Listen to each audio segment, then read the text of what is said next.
Социология қоғам туралы ғылымдардың арасындағы аса күрделі маңыздылардың бірі.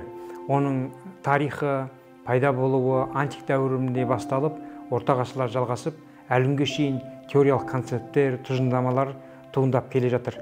Неге десеңіз, қоғам ол ұдайы өзгерістегі, ұдайы өсіп өнудегі феномен. Демек, оны зерттейтін де ғылым ұдайы өзгерісте, ұдайы жетілуде болады. Енді сол қоғамның ішіндегі аса бір маңызды әлеуметтік институттардың бірі спорт деп анықтадық. Енді сол спортты зерттейтін сол социологияның өзіндік орта деңгейлі теориясы бар. Ол теория спорт социологиясы. Қажеттігі ол бірінші кезекте спортпен шұғылданушылардың санының көптігіне байланысты. Спорттағы әлеуметтік байланыстар өз кезегінде экономикалық, саяси, әлеуметтік мәдени процестерге тәуелді немесе байланысты, немесе соны алып шығатындағы. Демек, қарасаңыз, бұл жерде спорт жеке дара феномен болмағандықтан, оны зерттейтін спорт әлеуметтануда жеке дара болмайды. Ол да міндетті түрде жастар социологиясы, білім социологиясымен тығыз байланысты. Жалпы бұл модель кез келген қоғамды зерттеудегі социологиялық теорияларға тән. Неге десеңіз, біз жеке дара тұлғаны, оның жүріс-тұрысын, жеке дара бір әлеуметтік институтты сол қоғамнан бөліп, ажыратып қарастыра алмаймыз, зерттей алмаймыз. Ол міндетті түрде қоғам үлкен бір жүйе болғаннан кейін, жаңағы әлеуметтік институт, немесе тұлға, немесе әлеуметтік топ, сол жүйенің құрамдас бөлігі болғаннан кейін ол тығыз байланыста болады. Сонымен спорт әлеуметтануы қашан пайда болды? Егер де біз социология ғылымын 19 ғасырдың ортасында бір теориялық негізден айқындалып, өзінің атауы пайда болып, дамып келе жатыр десек, спорт социологиясын біз 20 ғасырдың ортасында толыққанды бір сала ретінде қалыптасты деп айта аламыз. Оған тағы да алдыңғы дәрісте айтқан институттану процесі әсер етті. Өйткені сол кезде спорт социологиясын зерттейтін ғалымдардың тобы айқындалып, олардың ортасы пісіп жетіліп, олардың өздерінің талдаулары, зерттеулері жарыққа шығып, оны талқылауға мүмкіншілік пайда болып, бағанағы айтылған институттанудың шарттары да іске аса бастады. Сонымен бүгінгі күнде спорт социологиясы ол оқытылатын пән, ол біршама социологтардың кәсібі, ол спорт социологиясы міндетті түрде спортты дамуда ескеретін, немесе соның көмегіне жүгінетін мемлекеттің спорт акторларының әріптесі, сарапшысы және қажетті бір үлкен бір мүмкіншілігі бар ресурстар тобы. Сонда спорттағы әлеуметтік өзгерістердің экономикалық бір бағыт-бағдарларын тек қана спорт социологиясы ғана зерттей ме? Жоқ. Спортты зерттейтін спорттық педагогика, спорттық психология, тағы да гуманитарлық әлеуметтік ғылымдардың, медициналық ғылымдардың еншісіндегі бар дүниелер бар. Бірақ спорт социологиясының бір ерекшелігі ол осы ғалымдардың, ғылыми концепттердің бәрін ескере отырып, бір тұтас өзінің методологиялық, методикалық зерттеулерінде пайдаланады. Мысалы, жаңағы тек қана спорттық психологияны алатын болсаңыз, ол спортшылардың осы спорт саласындағы, осы спорт түріндегі, осы спортшының нақтылы жетістігі, кемшілігі, қажетті бір ресурсын ғана зерттейді. Ал спорт социологиясы болса, осы сәтке алып келген барлық әлеуметтік алғышарттар, болашақта сол спортшының, немесе сол федерацияның, немесе сол спорт түрінің қоғамға деген ықпалы әсерін қарастырады. Осы тұрғыдан мен соңғы кезде біздің қоғамдағы аса бір мән бермей жүрген, бірақ десек те екі үлкен бір мәселенің бір-біріне байланысты екенін айтқым келеді. Жарнама, спорт және жастардың әсіресе жүріс-тұрыс модельдері.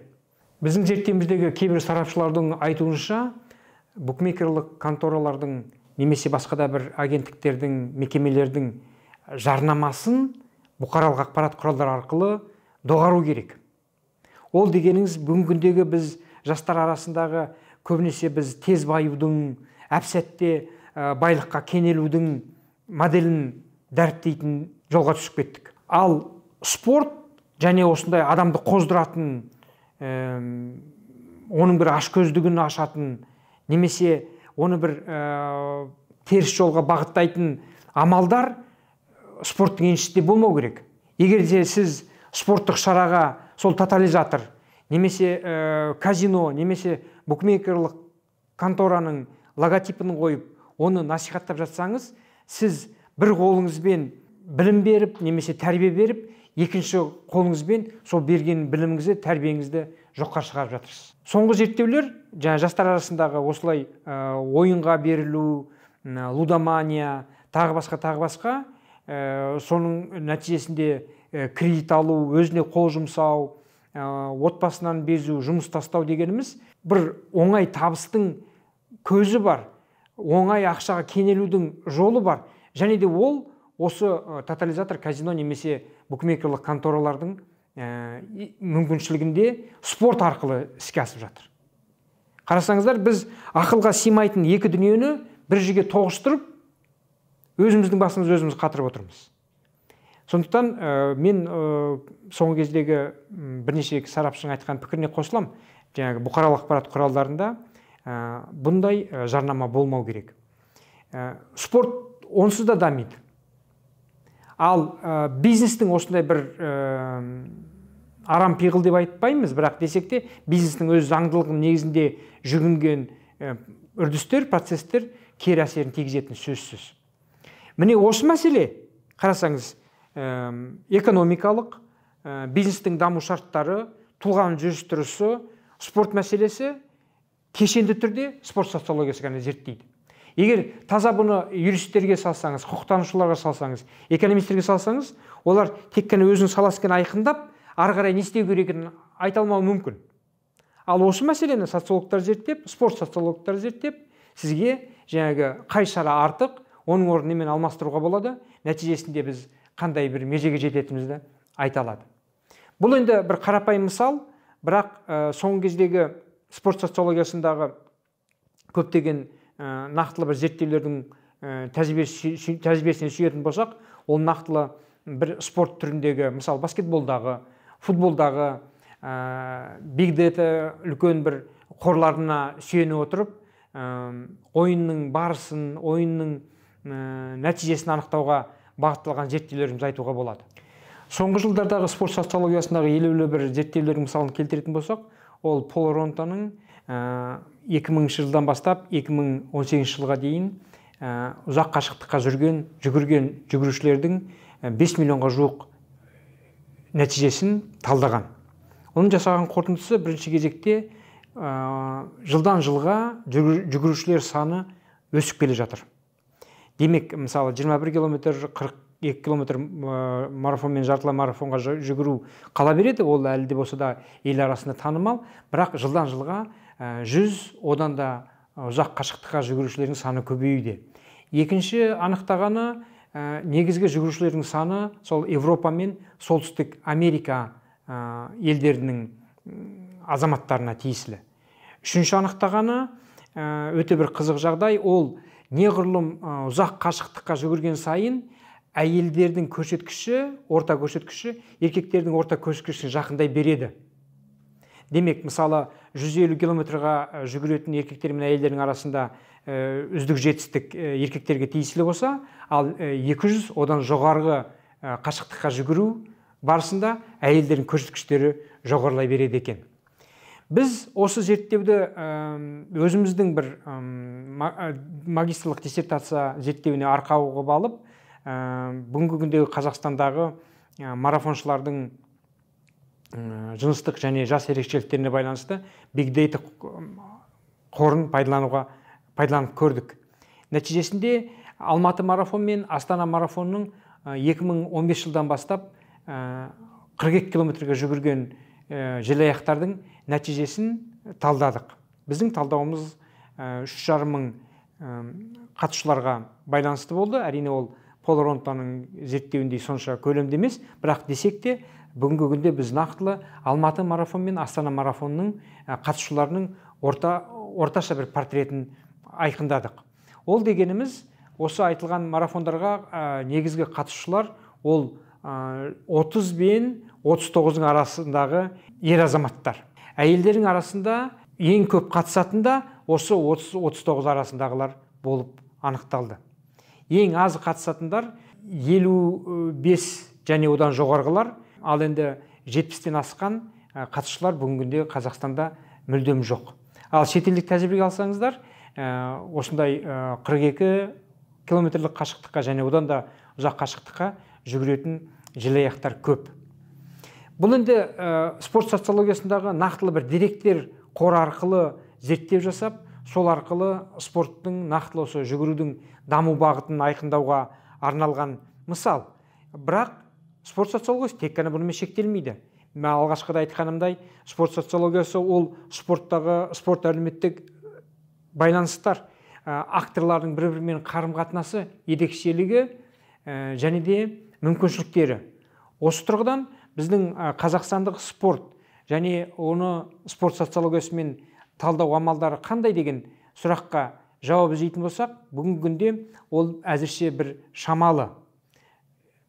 Әлде болса бізге спортты кешенді зерттеу қажет. Әлде болса бізде жеке дара спорт түрлеріне байланысты зерттеу орталықтар, немесе бір спорт түрлері топтасатын жаңағы ойын спорт түрлері бар, жекпе-жек спорт түрлері бар, цикликалық спорт түрлері бар. Соған байланысты зерттеу орталықтар қажет. Өйткені спорт социологиясы ол өз бетімен жеке дара бастама арқылы зерттеулер өткізу мүмкін, бірақ десек те сол кезге шейін қалыптасқан бір дәстүр, сол кезге шейін жинақталған деректер қоры аса маңызды. Өйткені бүгінгіндегі бар проблема, бүгінгіндегі бар құбылыстың тамыры кешегі күнде. Ал кешегі күн ол бір хатқа түспесе, мониторинг арқылы ұдайы бақылауда болмаса, бүгінгіндегі зерттеудің тиімділігі төмен болады. Сондықтан соңғы біздің бір ұсыныстарымыздың бірі ол елімізде спортты зерттейтін орталықтар, спорт түрлеріне байланысты зерттеу кешендері болуы қажет. Спорт социологиясын зерттейтін келесі бір мәселенің бірі ол халықтың, жастардың немесе басқа да әлеуметтік топтардың қай спорт түрін таңдайды, қайсысына қызығады. Бірінші кезекте қызығатын таңдау мәселесіне келгенде біз жалпы үйде отырып теледидар арқылы қызығу, немесе нақтылы сол спорт зал, спорт алаңына барып сол спортпен шұғылдану, соның арасын ажыратып алуымыз керек. Мен спортқа қызығам дегенде респонденттердің біраз бөлігі сол үйде отырып теледидарды көруді айтады. Біраз бөлігі мен спортқа қызығам дегенде ол нақтылы қызығушылығын бір клубқа барып, немесе секцияға барып, немесе бір жаттықтырумен ұдайы тұрақты шұғылдануын айтады. Ал енді спорттың қай түрін таңдауға байланысты мәселені көтеретін болсақ, біз бүгінгіндегі жас балалардың, мектеп оқушыларының спорт таңдауындағы оларға ықпал жасайтын субъекттерді анықтауымыз керек. Олар әрине бірінші кезекте ата-анасы, екінші кезекте оқытушы, үшінші кезекте сол мектептің, сол елді мекеннің белгілі бір спортпен шұғылдануға жағдай жасау мүмкіншілігі. Осы тұрғыдан мен бірінші кезекте ата-аналардың үлгісін, немесе ата-аналардың бір ұстанымдарын айта кеткім келеді. Кезінде өзі бір спортқа қызығып, бірақ ол спортпен шұғылдана алмаған әке-шеше өсіп келе жатқан баласына, ұлына немесе қызына сол кезіндегі өзіне арман болған спорт түрін бір байлап бергісі келеді, немесе сол спортпен шұғылданғансын қалайды. Ол дұрыс емес. Неге десеңіз, қазіргі спорттың түрлері, жаңадан пайда болған спорт түрлері, бұрынғы спорт түрлеріне деген көзқарас ұдайы өзгерісте. Мысалы, біз осыдан 10-15 жыл бұрын сол компьютерлік ойындарды бір өзіне бір әуес қылып, сонымен шұғылданатын жастарымызға, балаларымызға бұларды емдеу керек, бұлар дұрыс емес деп айтқан кезіміз болған. Ал бүгін алсаңыздар, киберспорт деген федерациямыз бар, киберспорттың түрлері бар. Нақтылы Қазақстанда алатыныңыз болсаңыз, Қазақстан футболшылары ешқашанда әлем чемпионы болмаса да, біздің осыдан 3 жыл бұрын ашылған киберспорт федерациясының спортшылары әлем чемпиондар болып жатыр. Демек, осы спорт саласындағы осындай өзгерістер, сол жаңағы спорт таңдау, немесе басқалардың үлгісі, үлкендердің үлгісі деген мәселесімен шектесіп жатыр. Менің айтпағым, қазір спорт түрлері өте көп, және оны таңдауда бірінші кезекте инфрақұрылым, екінші кезекте сол әуестенуші баланың немесе нақтылы бір тұлғаның мүмкіншілігін ескеруіміз керек. Егер балаңыз күреске, бокске немесе басқа бір спорт түріне лайықты болмаса, физикалық тұрғыдан немесе бір психикалық тұрғыдан, онда ондай баланы қинап қажет жоқ. Бірақ кез келген балаға, кез келген біз тұлғаны белгілі бір нақтылы бір спорт түріне үйретіп, соны дәріптеуіміз маңызды. Спорт социологиясының тағы да бір қызықтыратын мәселелері ол қоғамдық пікірдің нақтылы спорттық шараларға деген көзқарасы. Мысалы, аса ірі шаралар міндетті түрде бұқаралық ақпарат құралдары арқылы насихатталып, ондағы спортшылардың жүріс-тұрысы, киім үлгісі, шаш үлгісі, тағы басқасы да көзге түсіп көрініп жатады. Осы тұрғыдан бұған еліктейтін жастар бар, үлкендер бар, кәрілер бар.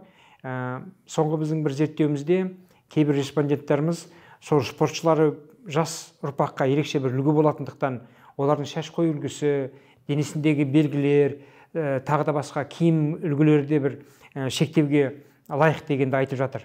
Әрине, бұл жерде бірінші кезекте спорт соңғы кезде бизнеске жақын болғаннан кейін экономикалық бір сипатта нақтылы бір өзінің мән мағынасы болғандықтан, көптеген дүние маркетинг тұрғысынан шешіледі. Сол мысалы, кейбір футбол командалары, волейбол командалары өздерінің құрамында аса бір жақсы нәтиже көрсетпесе де, бірақ қоғамдық пікірде, сол әлеуметтік желілерде аса бір беделді ойыншыларды ұстауға тырысады. Өйткені бұл клубтың ар жағында лейбл бар, марка бар, тағы да бар тауарлық белгі бар демекші.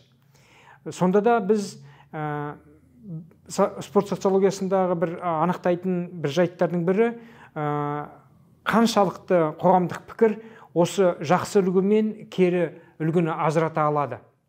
Және де ол үшін біз не істеуіміз керек? Егер де бірінші кезекте біз сол клубтың қаржылық тұрғыдан толығуын, толықтыруын көздейтін болсақ, мына қоғамдық моральге немесе ұлттық тәрбиеге нұсқан келмей ме? Осы дилемма кей кезде толық шешілмей, біз көбінесе сол қаражат мәселесі немесе экономикалық тиімділікке бой ұратынымыз көрініп жүр. Менің өз пікірім, міндетті түрде бұл жерде бір паритет, тепе-теңдік болу керек. Неге десеңіз, спорт әлеуметтік институт ретінде өзінің оңды, жақсы үлгісін ғана қоғамға әкелу керек. Оған еліктейтін жастар сол белгілі атақты спортшылар арқылы өздері де спортқа үйреніп, өздері де рухани тұрғыдан, әлеуметтік тұрғыдан жетілуі тиіс. Сонымен спорт социологиясы бүгінгі таңда жалпы социологияның құрамдас бөлігі ретінде басқа әлеуметтік ғылымдармен, гуманитарлық ғылымдармен спортты бірлесіп зерттейді. Өйткені спорт үлкен әлеуметтік феномен, спорт әлеуметтік институт, оны тек қана бір ғылым, бір теория анық қанығын нақтылай алмайды.